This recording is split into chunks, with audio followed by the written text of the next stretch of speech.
அங்கே இருக்கிற தேவனோடு நல்ல உறவு இருந்தீங்கன்னா இந்த பூமியை பரலோகமா மாற்றி கொடுப்பாரு.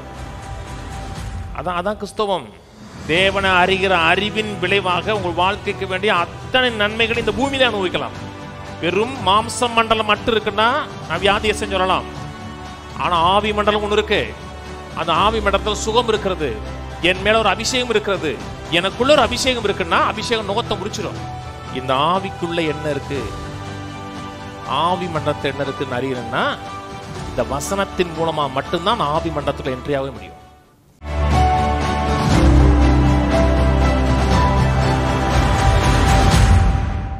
ஒரு சில வாரங்களாக ஜீவனுள்ள தேவனை அறிதல் என்று பேசி வருகிறோம்.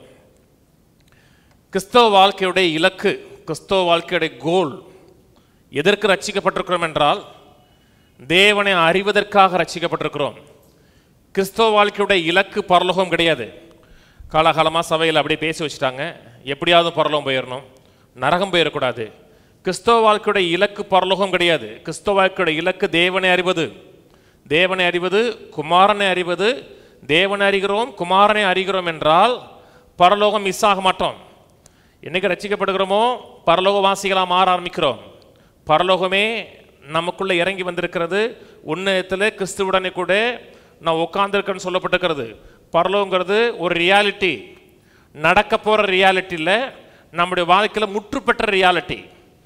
காலம் வரும் பொழுது இன்விசிபிளாக இருக்கக்கூடிய பரலோகம் நம்முடைய வாழ்க்கையில் விசிபிளாக இருக்கும். காண வேண்டும் நினைச்சது ரியாலிட்டியாக இருக்கும். ஆனால் ரட்சிப்பு என்றால் என்ன, நித்திய ஜீவன் என்றால் என்ன என்பது, நரகத்திலிருந்து தப்பிவிக்கப்படுகிறோம், பரலோகம் போகிறோம் கிடையாது. ஒன்றான மெய்தேவனாகிய உம்மையும் நீர் அனுப்பினவராகிய இயேசு கிறிஸ்துவை அறிவதே நித்திய ஜீவன். யோவான் 3:16 சொல்லுகிறார், நித்திய ஜீவனை அருளும்படி அவரை தந்தரலான் இருக்கு. தன்னுடைய ஒரே பேரான குமாரனை விசுவாசிக்கிறன் எவனோ அவன் கெட்டு போகாமல் நித்திய ஜீவனை அடையும்படி அவரை தந்தரளி இவ்வளவாய் உலகத்தில் அன்பு கொடுத்தார். நித்திய ஜீவன்கிறது நித்தியமாக வாழ போகிறோம் கிடையாது. நித்திய ஜீவன்கிறது தேவனை அறிவது, குமாரனை அறிவது, அதான் நித்திய ஜீவன். அப்போஸ்தலனாகிய பவுல் சொல்கிறார், எப்படியாவது நான் அவரையும் அவருடைய உயிர்த்தெழுதலின் வல்லமை அறியணும். அவர் தெரியணும், அவருடைய உயிர்த்தனுடைய வல்லமை தெரியணும், அவருடைய பாடுகள் மூலம் உண்டாயிருக்கிற நன்மைகளை அறியணும். அவரை அறியன்னு சொல்லும் பொழுது ஒரு க்ளோஸ் ரிலேஷன்ஷிப்கான வரணும். அவர் யார் என்பதை குறித்த அறிவு உண்டாகி அவருடன் நெருக்கமாக பழகணும். கிறிஸ்தவத்தை தனித்தன்மையாக மாற்றுகிறது இது ஒன்றுதான். மற்ற மதங்கள் ரூல்ஸை பற்றி பேசுகிறது, பிரின்சிபல்ஸ் பற்றி பேசுகிறது, சன்மார்க்கத்தை பற்றி பேசுகிறது. கிறிஸ்தவம் வெறும் ரூல்ஸும் ரெகுலேஷனும் சன்மார்க்கமும் கிடையாது. கிறிஸ்தவங்கிறது ஜீவனுள்ள தேவனோடு இருக்கிற உறவு, ஜீவனுள்ள தேவனை அறிவது, தேவனோடு நெருக்கமாக பழகுவது, இதான் கிறிஸ்தவம். இது இல்லாமல் வெறும் ரூல்ஸ் தெரியுது, சில பிரின்சிபல் தெரியுது, தேவனை தெரியலன்னா அந்த ரூல்ஸும் பிரின்சிபலும் நம்மை மாற்றாது. தேவனை அறிந்து ரூல்ஸை பயன்படுத்தணும். அதான் வித்தியாசத்தை ஏற்படுத்தி கொடுக்கிறது. தேவனுடைய சமூகத்தில் வாழுகிறோம், தேவனோடு ஐக்கியப்படுகிறோம், தேவனை அறிகிற அறிவில் நாளுக்கு நாள் வளர்ந்து பெறுகிறோம் என்றால் நம்முடைய வாழ்க்கைக்கு வேண்டிய அத்தனை நன்மைகளும் அவரை அறிகிற அறிவில் இருக்கிறது. அதுக்குள்ளதான் அத்தனையும் இருக்கிறது. வேதம் சொல்லுகிறது, அவருடைய சமூகத்தில் பரிபூர்ணமான ஆனந்தமும் அவருடைய வலது பார்சத்தில் நித்திய பேரின்பம் இருக்கிறது. கிறிஸ்தவ வாழ்க்கைங்கிறது தேவனை குறித்து அறிவது கிடையாது. தேவன் இப்படிப்பட்டவராமே, தேவன் சுகமாக்குவாராமே, தேவன் அங்கே அற்புதம் செஞ்சாராமே, தேவன் இது செஞ்சாராமேன்னு தேவனை குறித்து அறிவது கிடையாது. தேவனையே அறிவது, தேவனோடு நெருக்கமான உறவை பெறுவது, அந்த உறவின் மூலமாக சுகம், செழிப்பு, நல்வாழ்வை அனைத்தையும் அணுகுவது, அதான் கிறிஸ்தவம். அவரோடு பேசுவது, அவர் நம்மோடு பேசுகிறார், நம்மை வழி நடத்துகிறார், ஆசீர்வதிக்கிறார், நம்முடைய வாழ்க்கை குறித்த சித்தத்தை வெளிப்படுத்துகிறார். ஆண்டவர் சொன்னார், என் ஆடுகள் என் சத்தத்துக்கு செவி கொடுக்கின்றார். அவருடைய ஆடுகளாக இருக்கிறோம் அப்படின்னா அவருடைய சத்தம் நமக்கு கேட்கும். அந்நியனுடைய சத்தத்துக்கு அது செவி கூடாதுன்றாரு. ஆனால் கிறிஸ்தவன் இன்னைக்கு எப்படி இருக்குன்னா அந்நியனுடைய சத்தம் தான் நல்லா கேட்குது. உங்களுக்கு நான் இப்படி ஆயிடுவோனோன்னு பயமாக இருக்குது, அப்படி ஆறுவோன்னு பயமாக இருக்குது, எனக்கு இது நடந்துருமோன்னு பயமாக இருக்குது, திடீர்னு என் பிள்ளைகள்லாம் போயிருமோன்னு பயமாக இருக்குது, நான் செத்து போயிடுவேன்னு பயமாக இருக்குது, என் பிள்ளைகள் நினச்சா எனக்கு அப்படி அழுக வருதுன்னா எப்படி இதெல்லாம் வந்துச்சு உங்களுக்கு? சைத்தான் பேசியிருக்கான் உங்கள்கிட்ட, என்ன உங்க வேற வேற மண்டலத்தில் டியூன் ஆயிட்டோம், தேவனோட டியூன் ஆகலை. அதனால தான் கவலை, விரக்தி, இத்தனை காரியங்கள் இருக்கிறது. தேவன் அறிகிறோம், தேவனோட நல்ல உறவு ஐக்கியம் நமக்கு இருக்கிறது என்றால் கசப்பு இருக்காது, வேதனை இருக்காது, நிறைவு இருக்கும். ஒரு மனிதன் என்னை பார்த்து பிடிக்கலன்னு சொன்னா கூட அது உங்களுக்கு பெரிய ஒரு வேதனையை ஏற்படுத்தி கொடுக்காது. தேவனை அறிகிறீங்க, ராஜாதி ராஜா, கர்த்தாதி கர்த்தா, அண்ட சராசரத்தை உருவாக்கின தேவன், அவரோட பழகுறீங்க. அவர் த்ரோன் ரூம்லயே போய் அவரோட சமூகத்திலிருந்து காண்டவர் வந்து, மகனே உன்னை அளவில்லாமல் நேசிக்கிறேன், ஐ லவ் யூடாங்கிறாரு. அந்த சத்தத்தை கேட்டு வெளியே வரும் பொழுது ஒருத்தன் சொல்றான், உன்னை கண்டா எனக்கு பிடிக்கலங்கிறான். போப்பா, நீ யாரு? அவரை கம்பேர் பண்ணும்போது நத்திங். எது தேவனோடு இருக்கிற அறிவு அறியும் பொழுது மற்ற சாதாரண காரியங்கள்லாம் நமக்கு பெருசா தெரியாது. தேவனே அறியாத அறிவில் வாழும் பொழுதுதான் சின்ன சின்ன காரியங்கள்லாம் நமக்கு பூதாகரமா தெரியும். மனித உறவு முக்கியமா? உறவு முக்கியம். ஏன்னா அன்பு செலுத்த முடியாத இருக்கிறோம், உறவு வேணாம் சொல்லலை. ஆனா எது முக்கியம்? தேவன் தான் முக்கியம். தேவனை அறிகிற அறிவு தான் முக்கியங்க. குடும்ப வாழ்க்கை முக்கியம். தேவனுடைய பார்வையில் குடும்பம் முக்கியமானது. தேவன் ஆதியாமத்தில் சபையை உருவாக்கல, குடும்பத்தை தான் உருவாக்கினார். குடும்பத்துக்கு ஒரு தேவனா இருந்தார். எந்த விதத்திலும் குடும்ப வாழ்க்கையை பற்றி குறைவா பேசல. ஆனா கணவன் முக்கியமா, கிறிஸ்து முக்கியமான? கிறிஸ்து தான் முக்கியம். இந்த கணவன் இன்னைக்கு தாலி எட்டினார் பார்த்தீங்களா? மிஞ்சி போனால் 50 வருஷம் தான் உங்களுக்கு கணவன், அதுக்கப்புறம் ஒரு கனவே கிடையாது அவருக்கு. தெரியுமா? எங்கள் வீட்டுக்காரர் வேணான்ட்டாரு. 50 வருஷம் கழிச்சு நரகத்துக்கு போயிட்டீங்கன்னா என்ன ஆகுது? எங்கள் அம்மா எனக்கு வேணான்ட்டாங்க, எங்கள் அப்பா எனக்கு கோவிச்சுக்கிட்டாரு. தேவனோட இருக்க உறவை கம்பேர் பண்ணும் பொழுது எந்த உறவும் மேலானது கிடையாது. இந்த உறவுல சரியா இருங்க, கொஞ்ச நாள் உங்க கணவர் தேவனுடைய பிள்ளையா மாறுவாரு. நீ காம்ப்ரமைஸ் பண்ணி மற்ற உறவுக்காக இந்த உறவை இழந்தீர்கள் என்றால் எல்லாமே நரகமோட சூழ்நிலையா மாறிடும். எதுங்க முக்கியமான? அதெல்லாம் முக்கியம் இல்லைன்னு சொல்லல. முக்கியமானது என்னது? தேவனுடைய உறவு தான். இன்னைக்கு சில மக்கள் கணவனை இழந்திருக்கலாம், டைவர்ஸ் ஆயிருக்கலாம், கணவன் விட்டுட்டு போயிருக்கலாம். அதே நினைச்சு புலம்பாதீங்க. இந்த தேவனோட உறவு கொள்ளுங்க. இவரை அறிகிற அறிவில் இந்த உறவு வந்து உங்களுக்கு வைப்ரண்டா இருக்கிறது, துடிப்பா இருக்கிறதுனா உங்களை சோகமா வச்சிருக்காது.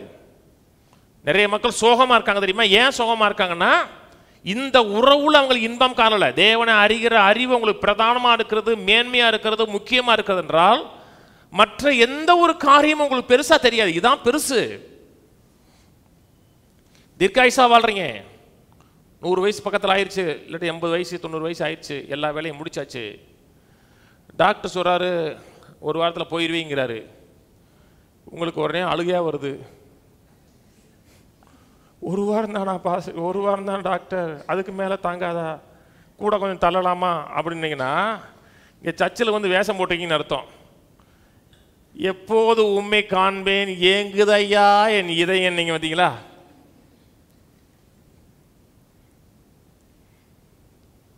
அதெல்லாம் என்னன்னா ஃபில்ம் ஓட்டிருக்குன்னு அர்த்தம். அவர்கிட்ட போய் பரலோகம் போவனா, வேலை இருக்கு, முடிக்க வேண்டிய வேலை நிறைய இருக்கு.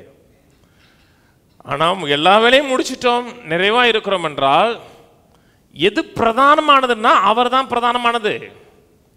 மனிதனுடைய ஒப்பீனியன், மனிதனுடைய உறவு, மனிதன் சொல்லுகிறது எல்லாவற்றை பார்க்கலும் மேலானது தேவனை அறிகிறது. தேவனோடு இருக்கிற ஆழமான அறிவு, தேவன் யார் என்பதை குறித்த துல்லியமான அறிவு. அந்த துல்லியமான அறிவு உங்களோட வாழ்க்கையில் இருக்கிறது என்றால் வேறு எந்த ஒரு காரியம் பெருசா தெரியாது. ஆனால் சபையில் என்ன சொல்லி கொடுத்துட்டாங்கன்னா, பாவம் மன்னிக்கப்படணும், பரலோகம் போகணும், அதான் கேட்குறாங்க. எதை கேட்குறோமோ அதில் தான் விசுவாசம் இருக்கும். இந்த உலகத்தை எப்படியாவது இழுத்து பிடிச்சி தள்ளிடலாம், பல்ல கடிச்சு கையை பிடிச்சி தள்ளிடலாம். எம்மிஞ்சி போனால் என்ன 20 வருஷம் 30 வருஷம் இவ்வுலக பாடி என்ன செஞ்சிடும்? அவ்வுலக வாழை காத்திருக்கிறேன். என்னாம இங்கே ஒன்றுமே கிடையாது. இங்கே கஷ்டம், பாடு, துன்பம், வேதனை. அங்கே போனோம்னா கண்ணீரை தொடச்சிடுவார், வீடை கட்டி கொடுத்துருவாரு, தங்க வீதியில் நடக்க வைப்பார். இங்கே ஒன்றுமே கிடையாது. இங்கே வந்து ஒன்றும் கிடையாது, எல்லாம் அங்கே இருக்கிற தேவனோடு நல்ல உறவு இருந்தீங்கன்னா இந்த பூமியை பரலோகமாக மாற்றி கொடுப்பார். அதான் கிறிஸ்தவம். தேவனை அறிகிற அறிவின் விளைவாக உங்கள் வாழ்க்கைக்கு வேண்டிய அத்தனை நன்மைகளை இந்த பூமியில அனுபவிக்கலாம். உபாகம் சொல்றாரு, உபாகம் 11 as the days of heaven on earth இருக்கு. பரலோகமே பூமியில் இருக்கிற மாதிரி ஒரு வாழ்க்கை இருக்குன்னு இருக்கு. பைபிள் சொல்லுதுங்க. அப்படி வாழ்ந்து பாருங்க. அவர் என்னைக்கு எல்லா வேலையும் முடிச்சதுக்கப்புறம் நீங்களும் அவரும் டிஸ்கஸ் பண்ணி, சரி இப்போ வேலை முடிஞ்சுப்பா வரேன்னா ஓகேன்றலாம். அதான் கிறிஸ்தவ வாழ்க்கை. ஆனால் மக்கள் தேவனே அறிகிற அறிவில் ஏன் தடைபடுகிறது? மக்கள் அந்த க்ளோஸ்க்குள்ளே ஏன் வரலன்னா, மக்கள் ஆவி மண்டலத்தில் ஆட்கொள்ளப்படுகிற மக்கள் கிடையாது, புலன் மண்டலத்திலேயே ஆளப்படுகிற மக்கள். எல்லாமே உங்களுக்கு புலன் சரியாக இருக்கணும். தகவல் கேட்கறது, உணர்றது, இதன் அடிப்படையில் தான் தேவனை அறிகிற அறிவியலை பெற நினைக்கிறாங்க. தேவன் எப்படிப்பட்டவர்? ஒரு காலண்டர்லேயே ஒரு இயேசுநாதர் படம் இருக்குன்னு வச்சுங்களேன், தெரியாமல் மிதிச்சிட்டாங்க வச்சுங்களேன், தொட்டு தொட்டு கும்பிடுவாங்க. இயேசுநாதர் மிதிச்சிட்டோம், அது இயேசுநாதரா?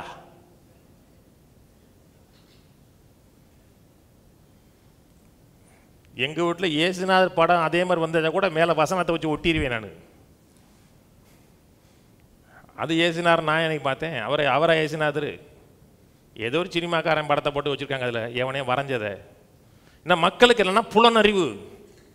புலனறிவினால் மாம்ச மண்டலத்தினால் ஆட்கொள்ளப்படுகிறீர்கள் என்றால் நீங்கள் தேவனை அறியவே முடியாது. கிறிஸ்தவம் ஏன் இந்த ஃபெயிலியராக இருக்குன்னா, முழுக்க முழுக்க சென்ஸ் மண்டலத்திலே வாழ்கிறது. வாசிப்போம் 2 கொரிந்தியர் 4ஆம் அதிகாரம். மனிதனை தேவன் மீட்டதே அந்த ஒரு காரியத்துக்கு தாங்க. நான் ரட்சகர், நான் ஆண்டவர், ஏதோ உன்னை படைச்சிட்டம்பா பரிதாபப்பட்டு மன்னிக்கல. நம்மோடு இருக்க உறவை விரும்பினார், நம்மோடு பழக விரும்பினார், நம்மை அளவில்லாமல் நேசிக்க விரும்பினார். அவர் நேசிக்க விரும்புவது மட்டுமில்லை, நேசிக்கிறார். இன்னைக்கு அநேக மக்களுக்கு தங்களை கண்டு அவர்களுக்கு பிடிக்கல. அவங்க முகத்தை கண்ணாடியில் பார்க்கறதுக்கு அவங்களுக்கே பிடிக்கல. ஆனால் கர்த்தருக்கு உங்களை ரொம்ப பிடிக்கும். பிடிக்கிறதுனால தான் குமாரனை கொடுத்தார். 2 கொரிந்தியர் 4:16. ஆனபடியினாலே நாங்கள் சோர்ந்து போகிறதில்லை. எங்களை புறமான மனுஷனானது அழிந்தும் உள்ளான மனுஷனானது நாளுக்கு நாள் புதிதாக்கப்படுகிறது.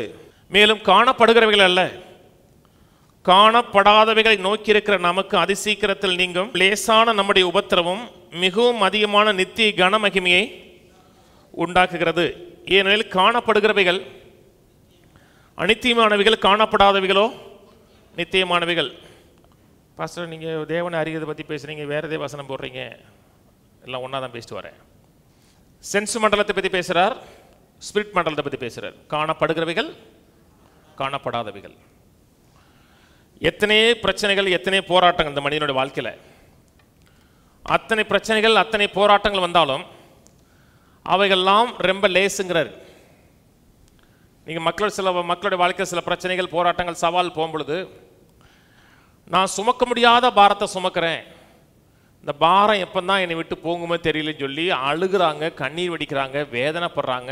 யாருமே படாத கஷ்டத்தை நான் பட்டிருக்கேன். நான் பட்ட கஷ்டத்தை சொன்னோம்னா கல்லே உருகிறோம்.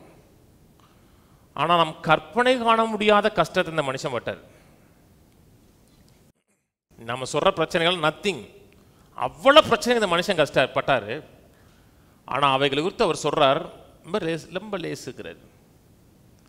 நித்தியத்தோடு கம்பேர் பண்ணும் பொழுது, தேவன் அவருக்கு பண்ணியிருக்க வாக்கு தத்தத்தை கம்பேர் பண்ணும் பொழுது, தேவன் அவருக்கு வைத்திருக்க லக்கை கம்பேர் பண்ணும் பொழுது, அவர் அடைய போகிற லக்கை கம்பேர் பண்ணும் பொழுது, இன்னைக்கு இருக்கிற பிரச்சனைகள் ரொம்ப லேசு.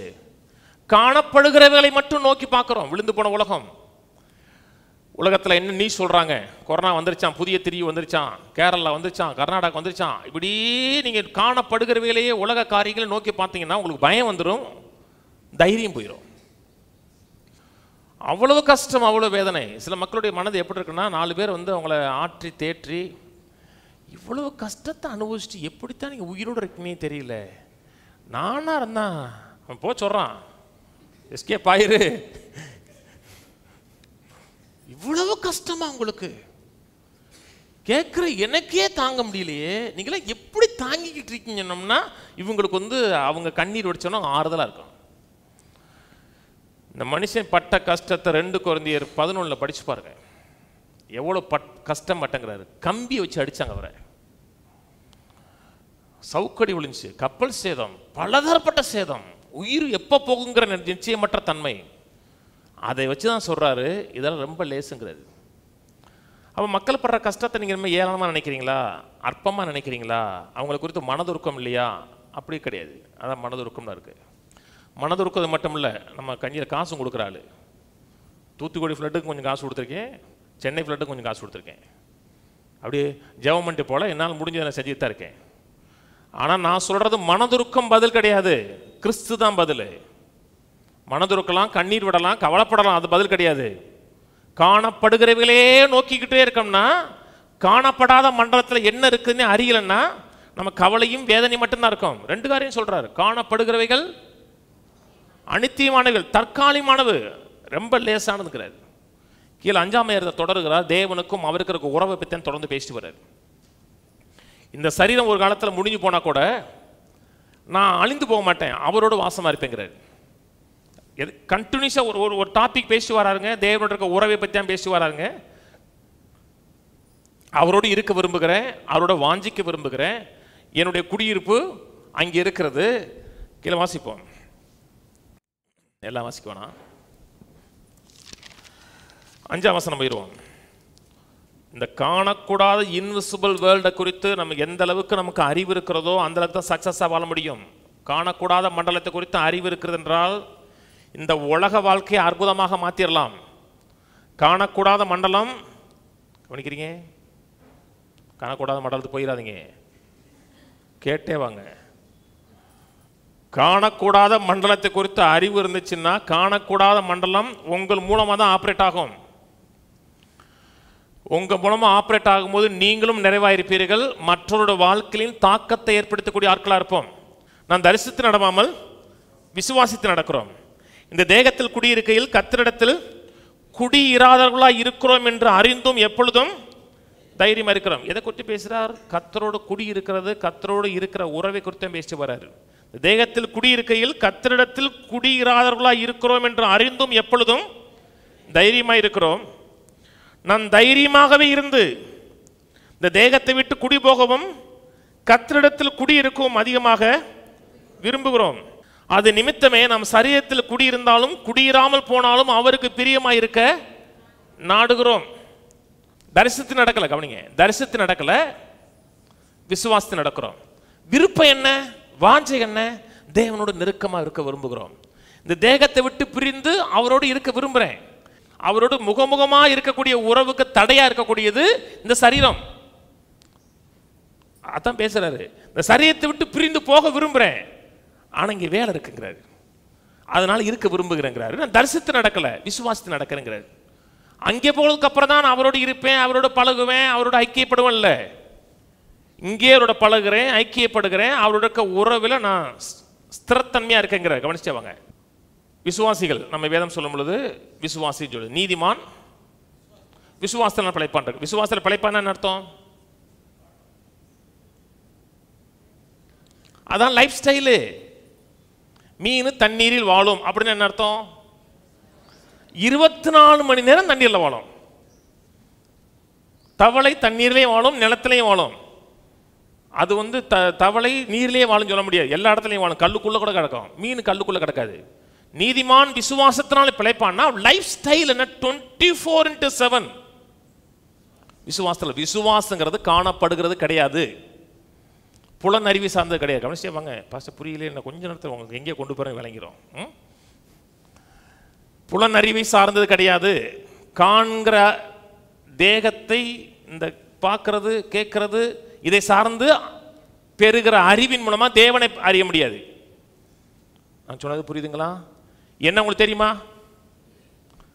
தெரியாது. அதான் பிரச்சனை. என்னையே உங்களுக்கு இந்த மாம்சத்தின்படி பார்த்தீங்கன்னா உங்களுக்கு தெரியாது. அப்படின்னு பேசிட்டு தான் இதையும் வர்றாரு. கீழே வாசிப்போம், அப்படியே பேசிட்டு 16க்கு வர்றாரு. 16லேருந்து ஆரம்பிப்போம். ஆகையால் இது முதற்கொண்டு நாங்கள் ஒருவனையின் மாம்சத்தின்படி அறியோம். நாங்கள் கிறிஸ்துவை மாம்சத்தின்படி அறிந்திருந்தாலும் இனி ஒருபோதும் அவரை மாம்சத்தின்படி அறியோம். காணப்படுகிறது, காணப்படாதுன்னாரு. இந்த தேகத்தில் இருந்தாலும் அங்கே இருக்க விரும்புகிறோம். ஆனால் நாங்கள் தரிசித்து நடக்கலை, விசுவாசித்து நடக்கிறோம். அந்த உறவை நாங்கள் மெயின்டைன் பண்ணிட்டு தான் இருக்கிறோம். தேவனை அறிகிற அறிவில் அவரோட அந்த உறவில் நெருக்கமாக வாழ்கிறேன்னு சொல்லிட்டு 16க்கு சொல்கிறாரு, இது முதற்கொண்டு ஒருவனையும் நாங்கள் மாம்சத்தின்படி நாங்கள் டீல் பண்ண மாட்டோம், அறிய மாட்டோம். எவ்வளோ பணக்காரனாக இருக்கான், எவ்வளோ நல்ல ட்ரெஸ் போட்டிருக்கான், அவனுக்கு ஒரு இடம், ரொம்ப பரதேசியாக இருக்கான். பரதேசின்னா நம்ம எல்லாருமே பரதேசி தான். பைபிள் சொல்லுதுங்க, நம்மளை பரதேசி தான் சொல்லுது. அதாவது ஒன்றுமே ஒரு நிரந்தரமற்ற வாழ்க்கை வாழ்கிறான், அப்படியே ரோமிங்கிலே இருக்கான், ஒரு நிலையற்ற வாழ்க்கை வாழ்கிறான், பொருளாதாரத்தில் நல்லா இல்லை, நல்ல சுகம் இல்லை, நல்ல ஆரோக்கியம் இல்லை, அவனுக்கு ஒரு மதிப்பு கொடுக்குறோம். ஏன்னா இவன் ரிச்சாக இருக்கான், இவன் ரொம்ப பரிதாபமான நிலையில் இருக்கான். ஆனால் இவர் சொல்றார், இது முதற்கொண்டு நான் ஒருவனையும் அவன் மாம்சத்தில் என்னவா இருக்கிறேன் அதன் அடிப்படையில் அவனை மதிக்க மாட்டேங்கிறார். இந்த அறிவு மட்டும் இன்னைக்கு சபைக்கு இருக்கிறது என்றால் உலகத்தில் ஒரு பிரச்சனை இருக்காது. சபையில் பிரிவினை இருக்காது, ஜாதி பிரச்சனை இருக்காது, இனப்பிரச்சனை இருக்காது, கலர் பிரச்சனை இருக்காது. ஏன்னா ஒருவனையும் நாங்கள் மாம்சத்தின்படி பார்க்க மாட்டோம். நீ மக்கள் சொல்றாங்க, அவர் மாதிரி மாறணும், இவர் மாதிரி மாறணும், அவர் மாதிரி மாறணும், இவர் மாதிரி மாறணும்னா அவங்க சொல்றது ஒன்று ஃபேமஸாக இருக்கணும், இன்னொன்று ரிச்சாக இருக்கணும். அப்படித்தானே? ரோட்டில் ஒரு மூலையில் ஒரு பிச்சை எடுத்துருக்காரு, நான் எப்படினாலும் இவர் மாதிரி மாறணும், அதுக்கு ஒன்றும் பண்ண வேணாம். சொத்தை என்கிட்ட எழுதி கொடுங்க, தன்னால் ஆகலாம். அதுக்கு நீ எந்த பாடுபட வேணாம், அது ரொம்ப எளிது. ஆனால் ரிச்சாக இருக்கிற ஒரு ஆள் மாதிரி மாறணும், ஃபேமஸாக மாறணும்னா நீங்கள் எதன்படி ரிச் அறிஞ்சிருக்கீங்க? மாம்சத்தின் மடியில். அவன் ஆவியில் என்ன இருக்கான்னு உங்களுக்கு தெரியுமா? ஆவி அழுகி போன நிலையில் இருக்கும். தேவனுக்கும் அவனுக்கு எந்த தொடர்பு இல்லாதவனா இருப்பான். செத்துட்டானா அவனுக்கும் தேவனுக்கும் சம்பந்தமே கிடையாது, நித்திய அழிவுக்குள்ள போவான். நம்ம இன்னைக்கு மக்களை டீல் பண்ணுகிறதும் எப்படின்னா மாம்சம்தான். இதே அறிவை கொண்டு தான் தேவனை டீல் பண்ணுறோம். புலன் அறிவின் அடிப்படையில் தான் சொல்கிறாரு. நம்ம இயேசுவை பார்த்துருக்கேங்கிறாரு. எங்கே பார்த்தா ரெக்கார்டு கிடையாது, ஆனால் அவர் சொல்கிறாரு நாங்கள் கிறிஸ்துவை மாம்சத்தின்படி அறிந்திருந்தாலுங்கிறார். அறிந்திருக்கிறான்னு எதே ஒரு இடத்துல பார்த்துருக்கிறாரு. என்ன இவர் எருசலேமில் வாழ்ந்தவர். யாரு? பவுல் எருசலேமில் வந்தார். கமாலியல் பாகத்தில் படித்தவர், எருசலேமில் முக்கியமான ஆள். எருசலேமில் இயேசு போகும்போதெல்லாம் திரள் கூட்டம் இருக்கு. இன்னொன்று பரிசேயன் வேற. ஒரு பரிசேயரெல்லாம் இயேசுவை அறியணுங்கிற, இயேசுவை குற்றம் கண்டுபிடிக்கிறதுக்கு அறியதுக்கு ஒரு தேடின ஆள். இயேசுவை நாங்கள் மாம்சத்தின்படி அறிந்தாலும் இனி ஒருபோதும் ஒரு மாம்சத்தின்படி பார்க்க மாட்டோம். அவர் மாம்சத்தில் எப்படி இருந்தார், என்னவா இருந்தார் எனக்கு தெரியும். ஆனால் அவரை நான் மாம்சத்தின்படி பார்த்தேன்னா, கவனிக்கிறீங்களா? அவர் எவ்வளோ ஹைட்டாக இருந்தார், எவ்வளோ முடி வச்சிருந்தாரு, அவர் யூதனாக இருந்தார், நம்ம இனத்தை சேர்ந்தவர், நம்ம ஜாதிக்காரரு, நம்ம பங்காளி, அப்படி அறிஞ்சோம்னா அவர் எனக்கு தெரியாமே போயிடும். மாம்சத்தின்படி அறிந்திருந்தாலும் இனி ஒருபோதும் அவரை மாம்சத்தின்படி அறியோங்கிற. ஒருபோதும் அவர் யூத மார்க்கத்தை பிறந்தாரு, இந்த கோத்திரத்தில் பிறந்தாரு, அதை பற்றி சிந்திக்க மாட்டோம். அவர் ஸ்பிரிட்ல என்னவா இருந்தார், அவர் யார் மெய்யாகவே அதை அறியணும். அந்த அறியணுக்காக தான் ஜெபிக்கவே செய்கிறாரு. இயேசுவை மாம்சத்தின்படி அறிவுக்கு என்ன செய்யணும்? கூட வாழ்ந்த ஒருத்தர்கிட்ட போய் பேசினா போதும். எவ்வளோ அப்போ ஹைட்டாக இருப்பார், இவ்வளோ ஹைட் இருப்பார், நல்ல வெயிட் எவ்வளவு, நல்ல மனுஷனாப்பா, அவ்வளோ அறிஞ்சால் போதும்.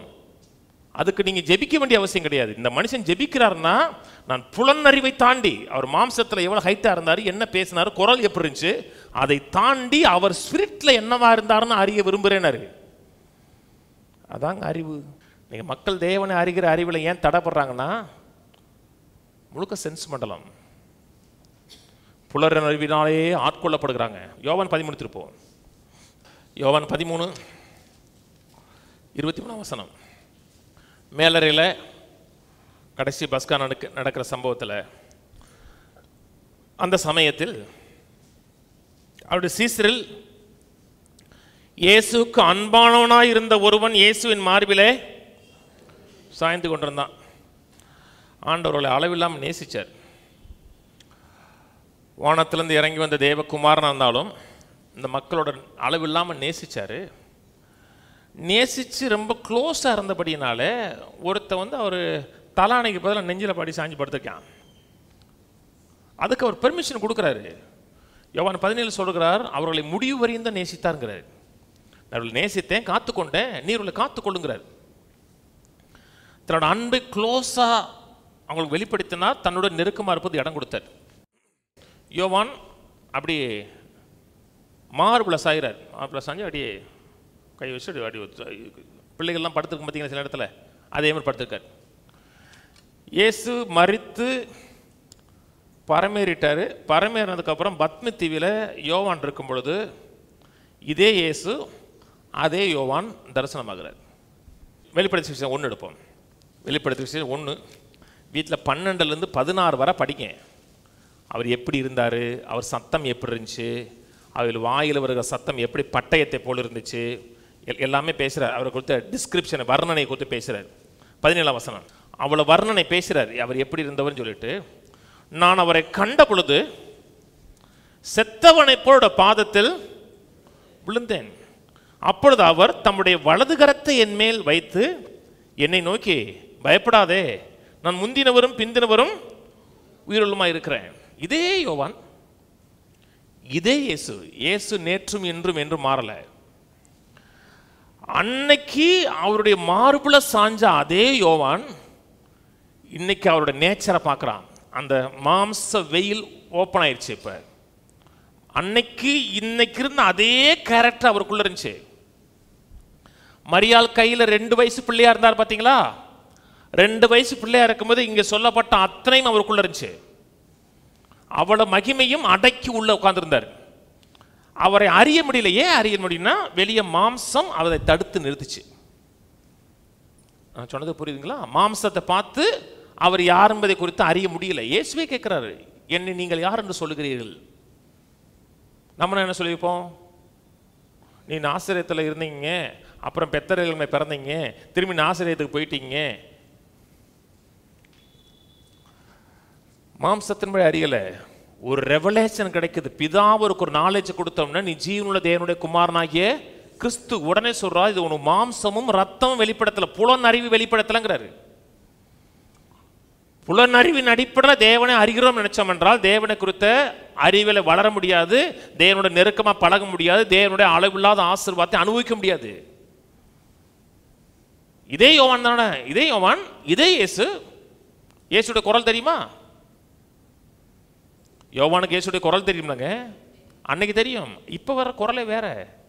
இப்போ மர்ரூம பாடி இப்போ மார்பிள சாயில சாஷ்டாங்கமா பணிகிறான், செத்தவனை போல விழுந்தேங்கிறான்.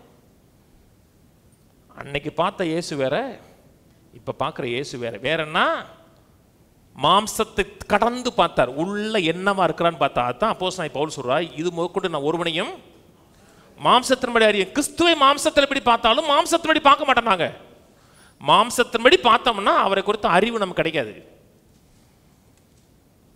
சொன்னது புரியுதுங்களா? யோவான் 14ஆம் அதிகாரத்தில் ஏன் சொல்றான், நானே வழியும் சத்தியமும் ஜீவனுமா இருக்கிறேன், என்னை இல்லாமல் ஒருவனும் பிதாவின் இடத்துல போக முடியாது, என்னை கண்டவன் பிதாவை கண்டவன். ஒருத்தன் சொல்றான் பிதாவை காமிங்கிறான். முதல்ல வசனம் சொல்றாருங்க, என்னை கண்டவன் பிதாவை கண்டவன். அடுத்து சொல்றான் அப்ப பிதாவை காமிங்கிறான். என்ன சொன்னார் அவரு? என்னை கண்டவன் பிதாவை கண்டவன்கிறாரு. அவன் சொல்றான், அதுல உங்களை பார்த்துல திருப்தி அடைய முடியாதுங்க. நீங்க என்ன பிதா மாதிரியா இருக்கீங்க? நீங்க அடிக்கடி குளிக்கிறீங்க, தூங்குறீங்க, சாப்பிட்றீங்க, டயர்டா இருக்க உங்களுக்கு. பிதா எப்படியா இருப்பாரு?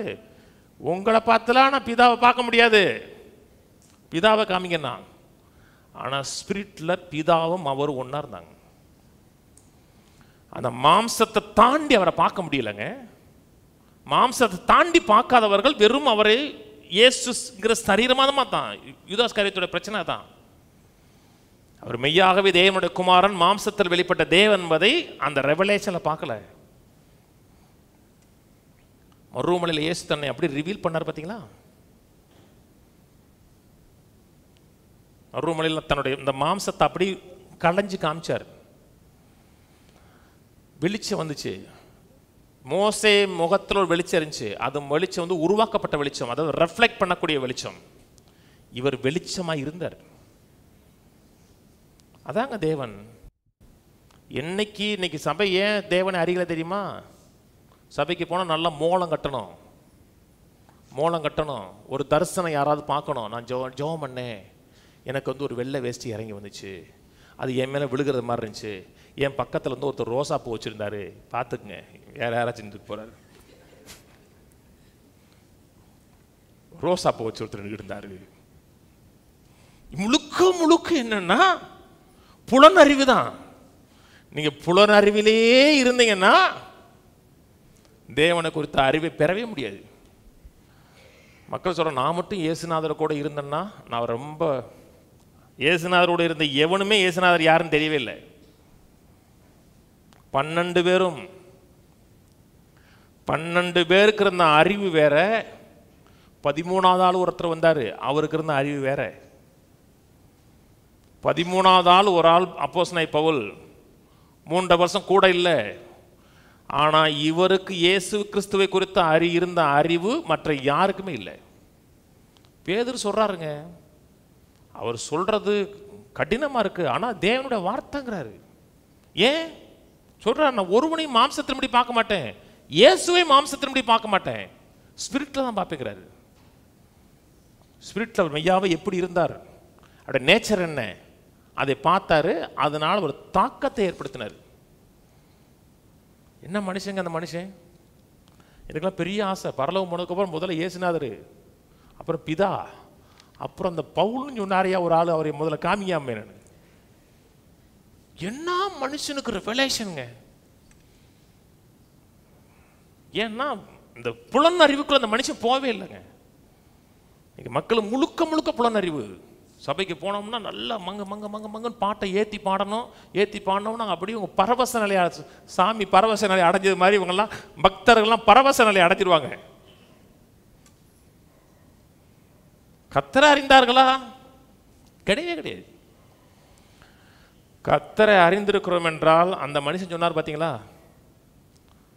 எல்லாமே எனக்கு லேசுனர், எல்லாமே லேசு, தூசு மாதிரினார். அப்படி அறிஞ்சோம்னா நம்முடைய ஃபெய்த் அந்த உச்ச கட்டத்தில் இருக்கும். மொட்டை மாடியில் எங்கேயே போய் நிற்கும். நாலேஜுங்க, தேவனை குறித்த அறிவுங்க. மாம்ச சந்தை தேவனுக்கு விரோதமான பகைன்னு இருக்கு. முழுக்க புலனறிவிலேயே சொல்லப்பட்டிருக்கிறோம். எதை பார்க்குறோம், எதை கேட்குறோம்.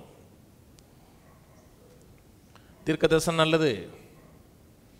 எத்தனை பேர் தீர்க்க தரிசனம் அழிஞ்சு போனாங்க தெரியுமா? உங்களுக்கு அழிஞ்சு போனது என்னென்ன ப்ராஃபஸினால தான். ஏன்னா இவங்களுக்கும் அவருக்கும் எந்த விதமான தொடர்பும் கிடையாது. தேவனை குறித்து கேட்கணும் யாராச்சும், கர்த்தர் இப்படி சொல்றாரு, அப்படி சொல்றாரு, இது சொல்றாரு, இவங்கள்ட்ட சொன்னாரா? கிடையாது. புலனறிவு, இந்த காதில் கேட்கணும். ஜெயமா வாழ முடியாதுங்க, வெற்றியா வாழணும். ஒரே ஒரு வாழ்க்கை. தேவன் பாரபட்சம் உள்ளவர் அல்லவேன்னு இருக்கு. பாரபட்சம் உள்ளவரா? கர்த்தர் தன்னை எல்லாருக்கும் ரிவீல் பண்ண விரும்புறாரு. எம்ஆர்சிஸலோட இயேசு நடந்து போறார். உயிர்த்தெழுந்த இயேசு யாரை குறித்து பேசிட்டு போறாங்க? இயேசுவை குறித்து தான் பேசிட்டு போறாங்க. யார் கூட வர்றா? இயேசுவே வர்றா. தெரியல. ஏன்? புலனறிவு, முழுக்க புலனறிவு. யாரை குறித்து பேசுறாங்க? அவரை குறித்து பேசுறாங்க. அவருக்கு நடந்த சம்பவங்களை குறித்து பேசுறாங்க. அவர்கள் பார்த்த விதம் என்னன்னா, ஒரு சோசியல் ரிஃபார்மரா பார்த்தாங்க. ஜனங்களை மீட்டு ரட்சிப்பார் நினைச்சோம். ரோம மக்களுடைய பிடியிலிருந்து நம்ம அடிச்சு பிச்சு வெளியே கொண்டு வருவார் நினைச்சோம். ஆனா அவரை கொண்டுட்டாங்க. முழுக்க அவர் யாரும் இதை அறியல, முழுக்க மாம்சத்தின்படி அறிஞ்சாங்க. நான் சொன்னது புரியுதுங்களா? துக்கத்திலையும் வேதனையிலும் போனாங்க. உயிர்த்தெழுந்த தேவன் இன்னைக்கு உங்களுக்குள்ள எனக்குள்ள இருக்கிறார். அதே தேவன் அன்னைக்கு நடந்து போனவர் உங்களுக்குள்ள எனக்குள்ள மகிமை நம்பிக்கையா இருக்கிறார். நமக்கு தெரியாது எங்க இருக்கிறாருமோ. அவர் இருந்தாருன்னா எனக்கு அப்படி மயிர் கூச்சரிக்கணும், முடியெல்லாம் அப்படியே கத்துக்கு நிற்கணும். நல்ல பார்வர் ஷாப்ல ஒட்டை வெட்டி விடுங்க, எல்லாமே நட்டுக்கு தான் நிற்கும். நட்டுக்கு நிற்கணும். உடனே ஆண்டவர் எனக்கு கூட ஃபுல் பண்ணிட்டார். எனக்கு அப்படி மாறி அறிஞ்சு தெரியுமா? நமக்குள்ள இருக்கிறார். அவரை அறிகிற அறிவில் வளருகிறோம், பலப்படுகிறோம் என்றால் எந்த பயமும் எந்த கலக்கமும் இருக்காதுங்க. கலக்கத்துக்கு எந்த நாள் ஃபேஸ் பண்ணலாம் நினைப்பாம கூட ஒருத்தர் இருக்கிறாரு. அவர் என்னை விட்டு அங்கே இருக்கிறாருன்னா நான் பயப்படணும். கூடவே இருக்கிறார், என்னோட 24 மணி நேரம் டிராவல் எடுக்கிறார். உடனே தன்னை ரிவீல் பண்ணார். தெரியுமா எப்படி பண்ணார்? அதான் நீங்கள் அங்கே தான் முடிப்பேன். போய் வேத வாக்கியங்களை காமிச்சார். காணக்கூடாத மண்டலம் எப்படி இருப்பதை அறியணும் என்றால் இதன் மூலமாக மட்டும்தான் அறிய முடியும்.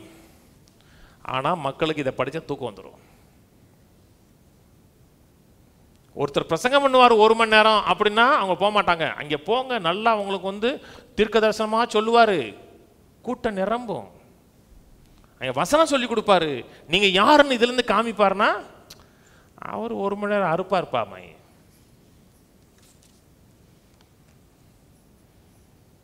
என்ன புலன் மண்டலம், புலனுக்கு தீனி கிடைக்கல. தன்னை அறிந்தார்கள். ஒரு ஸ்டேஜில் 24ஆம் அதிகாரத்தில் தன்னை பார்த்தாங்க. அவரை இயேசுன்னு பார்த்த அடுத்த செகண்ட் மிஸ் ஆயிட்டார். அப்படியே 24 பாருங்க. அவரை இயேசுன்னு அறிந்தார்கள் அடுத்த செகண்ட் அந்த இடத்துல வெளியே போயிட்டாரு. ஏன்னா தன்னை மக்கள் மாம்சத்தில் அறிய விரும்பலவர். இந்த வேத வாக்கியத்திலிருந்து அவர் அறியணும். 1 கொரிந்தியர் 2:9 ஜெபிங்க, ஆவியானுடைய உதவியை கேளுங்க, தேவனுடைய வார்த்தையிலிருந்து அவர் தன்னை வெளிப்படுத்தி காமிக்க வேண்டும் என்று ஜெபிங்க. எழுதியிருக்கிறபடி தேவன் தம்மை அன்பு கூர்ந்தவர்களுக்கு ஆயத்த மண்ணினவைகளை கண் காணவில்லை, காது கேட்கவில்லை, அவன் மனுஷனுடைய இருதயத்தில் தோன்றல. எழுதியிருக்கிறபடி என்ன அர்த்தம்? பழைய ஏற்பாட்டில் இருக்குன்னு அர்த்தம். பழைய ஏற்பாட்டில் இருக்குது. பழைய ஏற்பாட்டில் இருக்கிறத கோட் பண்ணுறாரு. தம்மில் அன்பு கூர்ந்தவர்களுக்கு தேவன் ஆயத்தம் பண்ணவில்லை. இந்த கண்ணில் பார்க்கல, இந்த காதில் கேட்கல, மனுஷனுடைய மூளை அறிவினால் அதை பெர்சீவ் பண்ண முடியல. கவனிங்க, இன்றைக்கி மக்கள் தன்னை பெரிய அறிவாளி நினைக்கிற மக்கள் நிறைய இருக்காங்க. நிறைய படிச்சிட்டாங்க, ஆனால் தங்களை பெரிய அறிவாளின்னு நினைத்துக்கிறாங்க. ஆனால் அவர்கள் முட்டாள்னு அவங்களுக்கு தெரியலை. அவங்களுக்கு ஏதாச்சும் ஒரு காரியம் விளங்கணும்னா 5 சென்ஸுக்கு உட்படணும். அவங்களுக்கு பார்க்கணும், அறிவியல் பூர்வமாக அதை பகுத்து அறிந்து கொள்ளணும், உணரணும். இல்லைன்னா அது இல்லைன்றுவாங்க. மனிதனை கர்த்தர் 5 சென்ஸில் படைக்கல, மனிதனை கர்த்தர் 6 சென்ஸோட படைச்சார். இன்னைக்கு மனிதனுக்கு செயல்படுகிற ஃபுல்லாக 5 சென்ஸ் தான். 6th சென்ஸ் ஒன்று இருக்கு, ஆறாவது அறிவு. 7ஆம் அறிவு இல்லைங்க, 6 அறிவு தான். 6வது அறிவுங்கிறது உங்களோட ஆவியில தேவனை குறித்த அறிவை பெறுவது, ஆவியில தேவனை பெர்சீவ் பண்ணுவது, தேவன் உங்களோட ஆவியில பேசி தேவன் எப்படிப்பட்டங்கிறதை மனதில் விஷுவலைஸ் பண்ணி பார்க்கறது. நான் சொன்னது புரியுதுங்களா? மனிதனுக்கு கிடைக்கிற எல்லா தகவலும் 5 புலன்களுக்கு உட்படலைன்னா அது இல்லைன்றான். இல்லை இல்லை, நான் நம்ப மாட்டேன். ஏன்ட்டே ஒருத்தர் சொன்னார். அவர்கிட்ட சொன்னபோது, தம்பி எத்தனை வியாதி இருக்குது, அப்போ கொரோனா பீரியடு, கொரோனா நீங்கள் பார்த்தீங்களா தம்பின்னு. கொரோனா பார்க்குறோம்ல சார், மைக்ரோஸ்கோப்பில் பார்க்குறோம்ல. அவனுக்கு எல்லாம் எங்கே வரணும்? மைக்ரோஸ்கோப்பில் வரணும். தம்பி உடனே பார்த்தியானே? பார்த்தேங்கிறான். என்னைக்கு பார்த்தான்? உங்களை என்னைக்காச்சும் நீங்கள் பார்த்துருக்கீங்களாங்க? உங்களை பார்க்கவே இல்லைங்க. ஒரு நாள் நீங்கள் என்ன பார்க்கல, நான் ஒன்றா பார்க்கல. பெட்டியில் இருக்கும்போது போயிட்டா இருக்கிறேன். எங்கே போனார் அவர்? பிடிங்கன்னா பிடிக்க முடியாது உங்களால். அதான் நீங்கள். தேவனும் ஆவியாக இருக்கிறார். ஸ்பிரிட் டு ஸ்பிரிட் ரிலேஷன்ஷிப்பு, அங்கே தான் ஜெயம் உண்டாகுது. இன்னைக்கு மக்கள் எவல்யூஷன் பேசுகிறாங்க பார்த்தீங்களா? மனுஷன் எவல்யூஷன் ஆகலை, டிவல்யூஷன் ஆயிட்டான். 6th சென்ஸினால் ஆளப்பட்ட மனுஷன், கவனிக்கிறீங்க, 6ஆம் அறிவினால் ஆளப்பட்ட மனுஷன் ஒரு அறிவு குறைஞ்சு 5 அறிவிலே வேலை செய்கிறான். ஒரு அறிவு அவனுக்கு இன்ஆக்டிவாகவே இருக்கு. அந்த ஒரு அறிவு தாங்க இந்த அறிவை சிறப்பாக வாழ வைக்கும். புரியுதா இல்லாட்ட? ஆதாம் ஏவல் ஆண்டரோடு பழகுறாங்க. பகலின் குளிர்ச்சியான வேளையில் ஆண்டவர் அவரோடு பேசினார் இருக்கு. நடந்து போயிருப்பாரா? பகலின் குளிர்ச்சியான வேளையில் 2 பேரும் கையை பிடிச்சிட்டு வாப்பா வாக்கிங் போயிட்டு வந்துடலாம் அப்படி 2 பேரும் கை பிடிச்சி போனாங்களா? ஆண்டவரும் அவரும் சேர்பட்டு உட்காந்து பேசிட்டு இருந்தாங்களா? தேவன் ஆவியா இருக்கிறார். அப்போ எப்படி பேசுனாங்க? Spirit to spirit relationship. அவர் ஆவியில் என்ன நினைக்கிறாரோ இவனுடைய ஆவிக்கு தெரியுது. அதை மனதில் விஷுவலைஸ் பண்ணுறான். அப்படியே முழுக்க முழுக்க டாமினேட் பண்ண ஸ்பிரிட், ஆவிக்குரிய கண்கள் மட்டும் டாமினேட் பண்ணிட்டு வருது. ஒரு நாள் பாவம் செய்கிறான், கண் திறக்கப்பட்டதுன்னு இருக்கு. அதுக்கு முன்னாடி குருடனா இருந்தானா?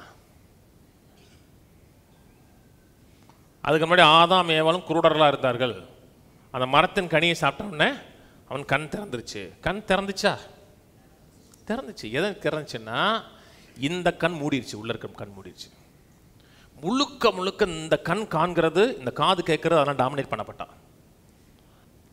நம்ம ஸ்பிரிச்சுவல் ட்ரூத் சொல்றதுக்காக அவர் மேலே தேவ மகிமை சூழ்ந்துருச்சுன்னு சொல்கிறோம். ஒரு ஸ்பிரிச்சுவல் ட்ரூத் சொல்றதுக்காக சொல்லிக் கொடுக்குறோம். நம்ம போய் பார்த்தோமா? அவருக்கு மேலே ஒரு கோல்டன் குளூ இருந்துச்சுன்னு சொல்கிறோம். நம்ம பார்த்தோமா? பார்க்கவே இல்லை. என்ன தேவ மகிமை அவனை விட்டு போச்சுங்கிறோம். தேவனோட மகிமைன்னு சொல்லுவோம், நேச்சர் போயிடுச்சு.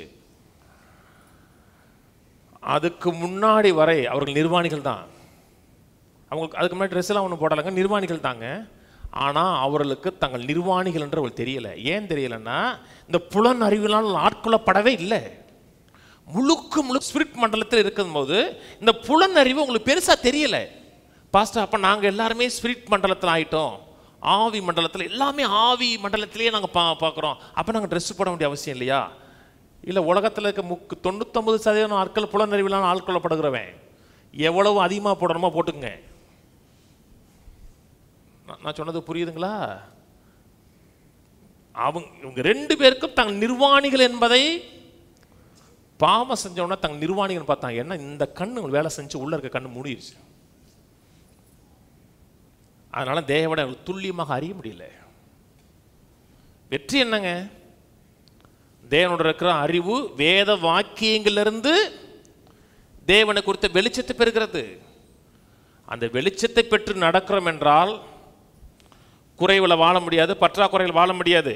வாசிப்போம் 1 கொரிந்தியர் 2ஆம் அதிகாரத்தில். ஜென்ம சுபாவமான மனுஷனோ தேவனோட ஆவிக்குரியங்களை ஏற்றுக்கொள்ளான். அவைகள் அவனுக்கு பைத்தியமா தோன்றும். அவைகள் ஆவிக்கேற்ற பிரகாரமாய் ஆராய்ந்து நிதானித்துப்படுகிறவைகள் ஆனதால் அவைகள் அறிய மாட்டான். ஜென்ம சுபாவம் மனுஷன் போய் சொல்லுப்பாங்க, அப்பா உனக்கு ஒரு 6வது சென்ஸ் இருக்குப்பா, இந்த 6வது சென்ஸில் ஆண்டவர் பேசுவார்ப்பா, உன்னுடைய ஸ்பிரிட்டும் அவருடைய ஸ்பிரிட்டும் வந்து கனெக்ட் ஆகும்ப்பா, உன் ஸ்பிரிட்டில் இருக்கிறத உன் மைண்டில் நீ பார்ப்பப்பா, அதை நீ செயல்படுவோன்னா என்னங்க மெண்டல் மாதிரி பேசுறீங்கம்மா? என்ன பேசுறீங்க நீங்க? அவனுக்கு பைத்தியமா தெரியும். அதே மாதிரி ஒரு விசுவாசி முழுக்க முழுக்க புலனறிவினால் ஆட்கொள்ளப்படுகிறார் என்றால் அவருக்கும் நான் பேசுறது பைத்தியமா தெரியும். அது எப்படி? கர்த்தர் உள்ள பேசுவாரா, அது இவர் கேட்பாரா, அப்புறம் இவர் பார்ப்பாரா? அதான் கிறிஸ்தவம். தேவனுக்கு மாம்சம் இல்லை, சேர் போட்டு உட்காந்து பேச முடியாது. தேவனுக்கு ஸ்பிரிட்டு, நீங்களும் ஸ்பிரிட்டு. ஸ்பிரிட் டு ஸ்பிரிட் தான் கம்யூனிகேட் ஆகுது. அப்படித்தானங்க? நான் உங்கள்கிட்ட பேசும்போது மைண்ட் டு மைண்ட் கனெக்ட் ஆகுது, பாடி டு பாடி கிடையாது, மைண்ட் டு மைண்ட் தான் கனெக்ட் ஆகுது. என்னுடைய மனதில் இருக்க எண்ணங்களே உங்களுக்கு கொண்டு போகிறேன், உங்கள் மனதிட்டு நான் பேசுகிறேன். நான் சொன்னது புரியுதுங்களா? தேவன் மனசு இல்லை, தேவன் ஆவியாக இருக்கிறார். 2 ராஜாக்கள் 6ஆம் அதிகாரம் படிக்க வேணாம், சொல்லிட்டே போகிறேன். சீரிய இராணுவம் எலிசாவை பிடிக்கிறதுக்கு வந்துருச்சு. ஏன்னா சீரியா ராஜா என்ன திட்டம் போட்டாலும் இஸ்ரேல் ராஜாவுக்கு வந்து மெசேஜ் போயிடுது, அங்கே போயிடாத இங்கே போகாதன்னு எலிசா வந்து சொல்லிட்டே இருக்கார். உடனே அவருக்கு கொஞ்சம் சந்தேகம் வந்துருச்சு, நம்மதில் யாரும் ஒற்றர் படை அவங்களுக்கு இருக்கா? ஏன்னா அந்த நாட்களில் இஸ்ரேலுக்கு மொசாட்டு வந்து பவர்ஃபுல்லானது. மொசாட்டு முத எங்கே ஆரம்பிச்சுன்னா என்னாம் 13 ஆரம்பிச்சுது. என்னாம் 13 போனாங்க பார்த்தீங்களா? அதுக்கப்புறம் யோசுவாவின் காலத்தில் 2 பேர் போனாங்க. மொசாட்டு எங்கே ஆரம்பிச்சுன்னா அங்கே ஆரம்பிச்சுது. நம்ம இதுக்குள்ள எவனாச்சும் மொசாட் அப்படித்தாங்க இருப்பாங்க. எதிரி படைக்குள்ளே சோல்ஜராக இருப்பான். அவங்க வேற நாட்டுக்கு வேலை செஞ்சுட்டு இருப்பான். நம்ம யாராச்சும் வேவு இருக்கான்னு பார்க்கும்போது வேவுலாம் இல்லையா, ஒருத்தர் இருக்கான் இஸ்ரேலில், உன் மனைவிட்ட பெட்ரூமில் பேசுகிற கூட கண்டுபிடிச்சி சொல்லிடுவாங்க. அப்போ அவனை தூக்குங்கிறாங்க. தூக்குனா பெரிய ஆர்மி வந்து எலிசா பிடிக்க நிற்குது. அப்போ வேலைக்காரன் பயப்படுறான். எலிசாவுக்கு ஒரு துளி பயம் இல்லை, ஒரு துளி. கொஞ்சம் பயப்படணுமே. நீங்கள் ஆவி மண்டலத்தில் ஆப்ரேட் பண்ண பழகிட்டீங்கன்னா உங்களுக்கு பயம் இருக்காது. எந்த வியாதி வந்தாலும் சரி, எந்த பிளவு வந்தால் கத்தர் பார்ப்பார், கத்தர் உயர்த்துவாருங்கிற சென்ஸ் இருக்கும். ஒரு துளி கவலை இல்லாமல் அவர்களோட இருக்கிறவர்கள் நம்மளோட ரொம்ப பேர் இருப்பாங்கிறாரு. அவருக்குன்னா புத்தி கலண்டுருச்சா? வெறும் மாம்ச மண்டலம் மட்டும்தான் இருக்கிறது, ஸ்பிரிட் மண்டலமே இல்லை அப்படின்னா எலிசா போய் சொல்கிறான்னு அர்த்தம். நான் சொன்னது புரியுதுங்களா? அப்படி தழும்புகளால் சுகமானுங்கிறோம். டாக்டர் சொல்கிறாரு இது இன்க்யூரபிள்ங்கிறாரு. லைஃப் லாங்காக நீங்கள் மெடிசன் எடுக்கணும். தழும்புகளால் சுகமானுங்கிறீங்க. தழும்புகளால் சுகமான மற்றவங்க சொன்ன என்னையா உளறிக்கிட்டு இருக்க, வியாதியாக இருக்கும்போது வியாதியாக இருக்கேன்னு சொல்லியா? வெறும் மாம்சம் மண்டலம் மட்டும் இருக்குன்னா நான் வியாதியை செஞ்சு சொல்லலாம். ஆனால் ஆவி மண்டலம் ஒன்று இருக்கு. அந்த ஆவி மண்டலத்தில் சுகம் இருக்கிறது, என் மேலே ஒரு அபிஷேகம் இருக்கிறது, எனக்குள்ள ஒரு அபிஷேகம் இருக்குன்னா அபிஷேகம் நுகத்தை முறிச்சிடும். நான் சொன்னது புரியுதுங்களா? அவன் கண்ணை திறந்தார், அந்த வேலைக்காரனோட கண்ணை திறந்தார். திறந்தவன் என்னாச்சு? அவர் கண்ணை திறக்கிறாரு, அத்தனை சீரியா இராணுவமும் மறைஞ்சிருச்சு. உடனே எலிசா சொல்றாரு, பாரு அவர்களோட இருப்பவளும் நம்மோட இருப்ப 2 பேர், நீ ஒன்று நான் ஒன்று. அவங்க ஒன்று இல்லை பார்த்தியா? அப்படியா சொன்னாரு? அவங்க அப்படியே இருந்தாங்க. இன்னொரு சென்ஸ் ஆவி மண்டலத்தில் குரூப் இருந்துச்சு. இங்கே பேய் இருக்கு தெரியுமா? முதல்ல இங்கே தேவதூர் இருக்குன்னா ஆமன்றோம், இங்கே பேய் இருக்கு தெரியுமானே. இருக்கா இல்லையா? இருக்கு. எப்படி நீங்க இருக்கீங்கல்ல?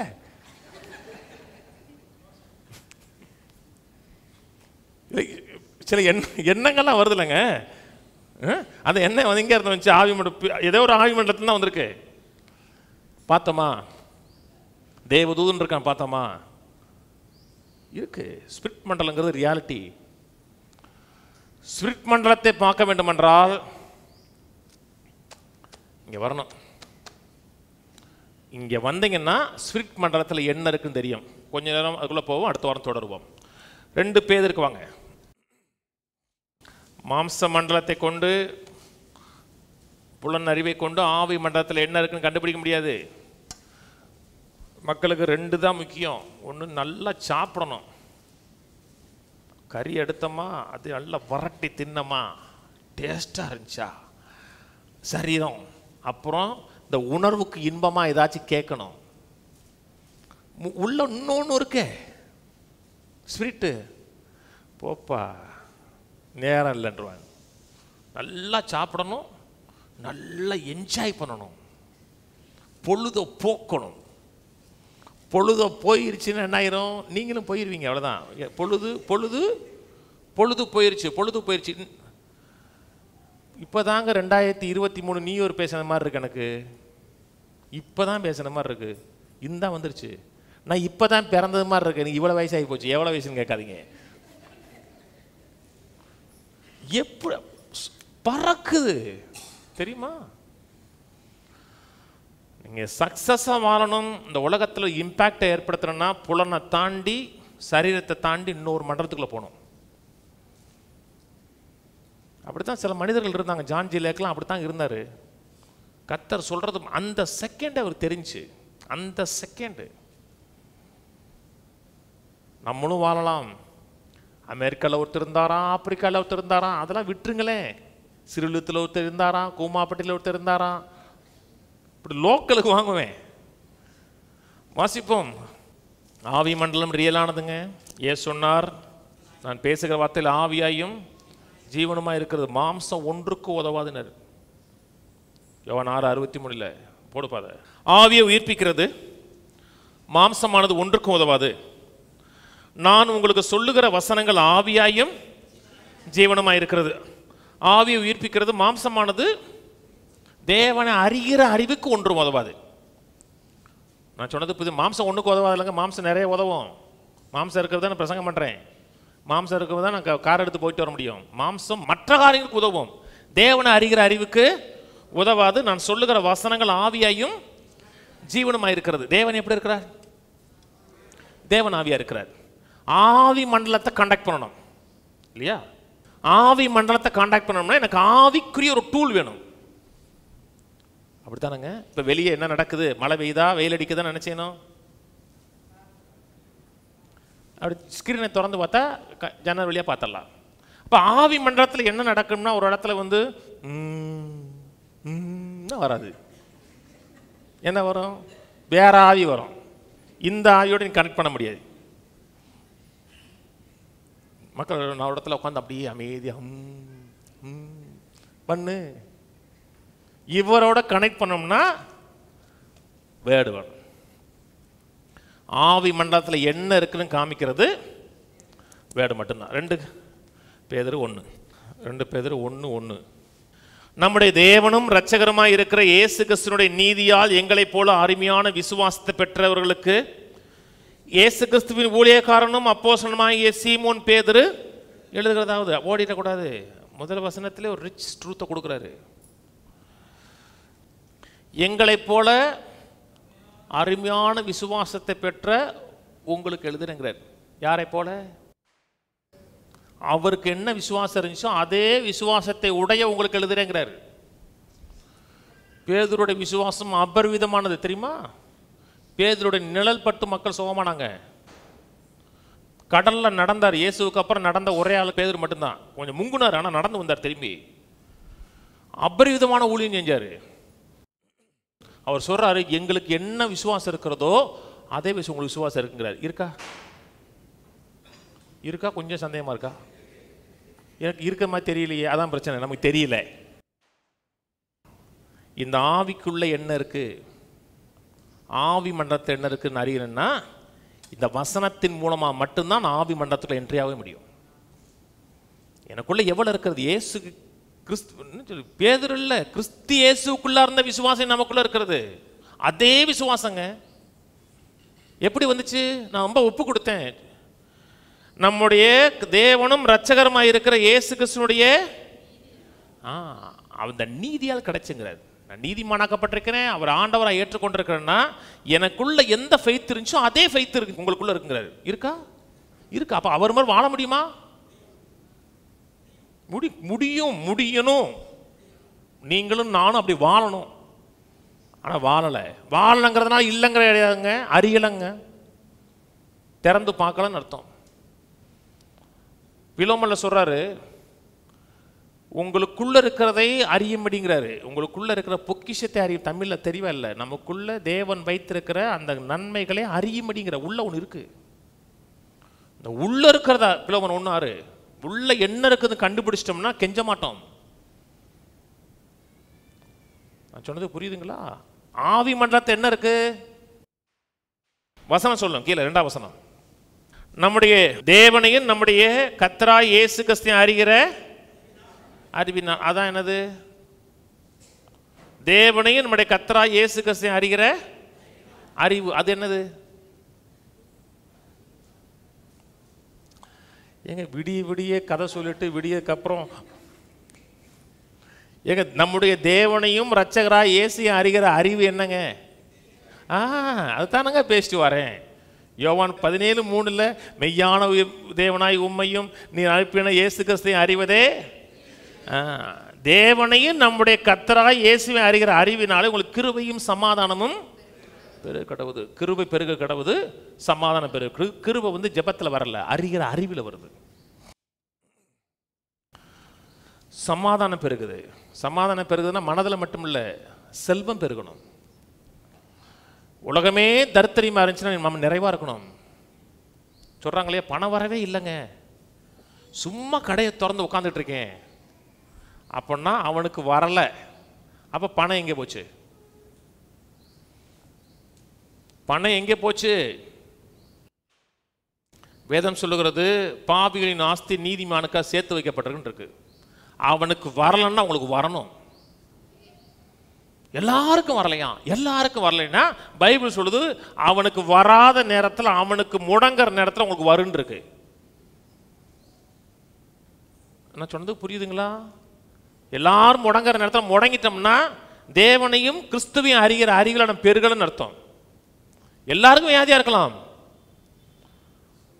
ஆனால் நம்ம சுகமா இருக்கிறோம், நிறைவா இருக்கிறோம் என்றால் நான் கண்டு வாழலை, தேவனையும் வார்த்தையும் அறிகிற அறிவியல் வாழ்ந்தோம்னா பயப்பட மாட்டோம். அதை விட்டுட்டு நீ நியூஸ் கேட்டுட்டீங்கன்னா பயந்துருவீங்க. நான் பயந்துருக்கேன், ஒரு ஹோல் டே பயந்துருக்கேன். ஹோல் டே நைட் தூக்கத்தை விழுந்து பயந்துருக்கேன். நான் அப்போ அப்படி எனக்கு அப்படிப்பட்ட ஒரு நேச்சர் இருக்குன்னு அன்றைக்கி தெரிஞ்சு, அன்றைக்கி எனக்கே வியப்பாக இருந்துச்சு. எங்கள் மனைவிக்கே சரி உங்களுக்காக இருந்துச்சுனாங்க. நான் எதுக்கும் பயப்படுற ஆள் கிடையாது. நீங்கள் புலனறிவை டாமினேட் பண்ண விட்டுட்டீங்க, அந்த எண்ணம் உள்ள வந்துருச்சுன்னா பயம் வந்துடும். யாருக்கு எந்த நேரத்துலையும் வருங்க. அதனால தான் விழித்திருங்கள் இருக்கு. கிருபையும் சமாதானமும் பெருகக்கூடாது. மூணாம் வசனம். தம்முடைய மகிமையினாலும் காருண்யத்தினால் நம்மை அழைத்தவரை அறிகிற அறிவினாலே ஜீவனுக்கும் தேவபக்திக்கு வேண்டிய யாவற்றையும் என்னுடைய திவ்ய வல்லமையானது நமக்கு தந்திரமன்றி இச்சையினால் உலகத்தில் உண்டான கேட்டுக்கு தப்பி திவ்ய சுவாபத்துக்கு பங்குள்ளலாகும் பொருட்டு மகா மேன்மையும் அருமையான வாக்கு தத்தங்களை அவைகளினால் நமக்கு அளிக்கப்பட்டிருக்கிறது. 3 நாளும் சொல்லி முடிச்சிடறேன் சீக்கிரமா. தம்முடைய மகிமையினாலும் காருண்யத்தினாலும் நம்மை அழைத்தவரை அறிகிற அறிவினாலே. எதனாலே? அறிவினாலே ஜீவனுக்கும் தேவபக்திக்கு வேண்டிய யாவையும் அவர் நித்திய வல்லமை கொடுக்குது. நித்திய வல்லமை எங்கன்னு கீழே பேசுறாரு. மகா மேன்மையும் அருமையுமான வாக்கு தத்தங்கள் மூலமா நித்திய வல்லமை ரிலீஸ் ஆகுது. கவனிங்க, இங்க இருக்கிற அத்தனை பேரும், நான் சொல்றது அத்தனை பேரும், ஒரு ஆள் இல்லை, அத்தனை பேரும் ரொம்ப ஷார்ட் டேர்ம் பீரியடில் கோடீஸ்வரனா மாறலாம். நான் சொல்றது ஷார்ட் டேர்ம் பீரியடில். நான் சொல்றது குறுக்கு வழி இல்லை. எனக்கு டிசம்பர் 31க்குள்ள ஒரு 2 லட்சம் கொடுங்க, உங்களுக்கு அடுத்த டிசம்பருக்குள்ள 3 லட்சம் 3 கோடி வந்துடும். அதை சொல்லலை. நான் பிஸ்னஸ் பண்ணலை. உங்கள் மைண்டை சரியாக நேராக்குறீங்க. எல்லா நெகட்டிவ் எண்ணத்தையும் தூக்கி போட்டு மைண்டில் தேவனை அறிகிற அறிவு மட்டும்தான் இருக்கிறதுனா சொல்கிறது மிகப்பெரிய ஷார்ட் பீரியடில் மில்லியனராக மாறிடலாம். நான் சொல்கிறது குறைஞ்ச பீரியட் இல்லைங்க, 60 வருஷம் சொல்லலை, ஒரு குறிப்பிட்ட சின்ன காலத்தில் வந்துடலாம். மைண்டில் ஒரு நெகட்டிவ் வரக்கூடாது, ஒரு நெகட்டிவ் தாட் வரக்கூடாது. முழுக்க தேவனை அறிகிற அறிவு. தேவன் யார், அவருடைய சுபாவம் எப்படிப்பட்டது, அவர் என்னன்னு ஆயத்தம் பண்ணி இதை மட்டும் இரவும் பகலும் சிந்திங்க, நீங்கள் சக்ஸஸ்ஃபுல் பர்சனாக இருப்பீங்க. இல்லைங்க நான் சின்ன பெட்டி கடையை பற்றி நான் பேசவே இல்லை, அதனால தான் அத்தனை பேரும் சொன்னேன். கடையாவது வீடாவது தேவனை அறிகிற அறிவு, அந்த ஒரு அறிவு கிடைச்சுன்னா நீங்கள் ஏழ்மையாக வாழ முடியாதுங்க. நான் பெரிய மினிஸ்ட்ரியாக வச்சுருக்கேன், சின்ன மினிஸ்ட்ரி தான் வச்சுருக்கேன். பணத்துக்கு நான் ஒரு நாள் கூட கவலைப்பட கிடையாதுங்க. ஒரு நாள் கூட செலவழிச்சிட்டே இருக்கேன். நான் 2-3 ஊழியக்காரங்களுக்கு ட்ரெஸ் எடுக்க காசு அனுப்பினேன், மினிஸ்ட்ரி காசு அனுப்பினேன், ஃப்ளட்டுக்கு காசு அனுப்பினேன். நீங்கள் மனதில் மட்டும் தேவனை குறித்த அறிவு இருக்குன்னு வச்சுங்களேன், ஏழை ஆக முடியாது. இன்னும் நான் அந்த ரீச் அடைந்தாயிட்டுன்னு சொல்லலைங்க, நான் அடையலை. தேவனை குறித்த அறிவு, வார்த்தையிலிருந்து அறிவு வந்துச்சுன்னா நீங்கள் கொஞ்ச நாளில் சர்ச்சையை தூக்கி வெளியே போட்டுடலாம். 10 ஏக்கர் 20 ஏக்கர் தான், எல்லாமே காரில் வரலாம். ஏன்னா காரை நிப்பாட்டணும். நான் மாயாஜலம் சொல்லலைங்க, நல்ல காலம் பிறந்துருச்சு சொல்லலை, நான் மெய்யாவே சொல்கிறேன், நல்ல காலம் பிறந்துருச்சு. ஏன் நம்புங்களேன், இதை நம்புங்களேன், நல்ல காலம் பிறந்துருச்சு. மைண்டை மட்டும் வசனத்தினால் நிறைச்சி கேளுங்க. 2024 வேற லெவலில் இருப்போம். ஆனால் பாஸ்டர் நீங்கள் சொன்னதை நம்ப முடியலை என்னால், இது எப்படி கொஞ்ச நாள், அதனால தான் நீங்கள் எப்படி இருக்கீங்க. அது எப்படி இத்தனை நாள் வராதது கொஞ்ச நாள் வந்துருமா? நீங்கள் கண்கினால் பார்ப்பீர்கள், விசுவாசித்த வாழ்றத பார்ப்பீங்க. 4ஆம் வசனம் முடிச்சிரு. இதோட இச்சையினால் உலகத்துக்கு உண்டான கேட்டுக்கு தப்பி திவ்ய சுபாவத்துக்கு, தேவனுடைய டிவைன் நேச்சர், தேவன் குறைவுள்ளவர் கிடையாது, தேவன் பரிபூர்ணமானவர், சுகமானவர், ஆரோக்கியமானவர். இச்சையினால உலகத்துக்கு உண்டான கேட்டுக்கு தப்பி திவ்ய சுபாவத்துக்கு தேவனுடைய நேச்சர்லேயே பங்கு பெறுவதற்கு மகா மேன்மையும் அருமையுமான வாக்கு தத்தங்களும் அவைகளினால் நமக்கு வாக்கு தத்தங்கள் மூலமா தேவனை அறியலாம். தேவனை அறிஞ்சிங்கன்னா வாழ்க்கை தரம் மாறிடும். நமக்கு வேண்டி அனைத்தும் ரொம்ப தூரத்தில் இல்லைங்க, ரொம்ப தூரத்தில் இல்லைங்க. எங்க இருக்கு? உங்களுக்குள்ள இருக்குங்க, உங்களுக்குள்ள கிடக்குங்க. உங்களுக்கு கோடீஸ்வரனாக்கக்கூடிய சுகமா வாழக்கூடிய சக்தி எங்கே இருக்கு? ஒரு இன்ச்சு தூரத்தில் இருக்கு. இவ்வளவுதான், ஒரு இன்ச்சு கூட, இவ்வளவுதான். டாக்டர் கைவிட்டாருங்க, சுகமாக முடியாதான். அந்த வியாதியை போக்கக்கூடிய சக்தி ஒரு இன்ச்சு தூரத்துக்குள்ள இருக்கு.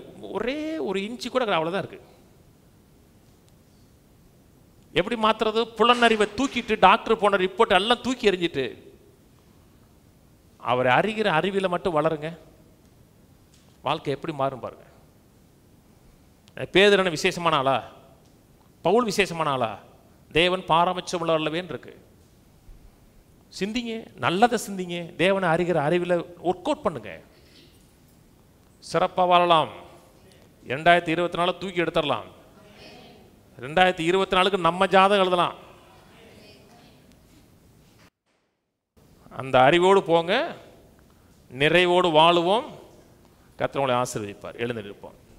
கர்த்தருக்கு நன்றி செலுத்துவோம். பிதாவே உம்மை துதிக்கிறோம், ஸ்தோத்திரிக்கிறோம். இயேசு நாமத்தில் இடத்தில் வருகிறோம். உங்களுடைய விலையேறப்பட்ட வார்த்தையை கனப்படுத்துகிறோம்.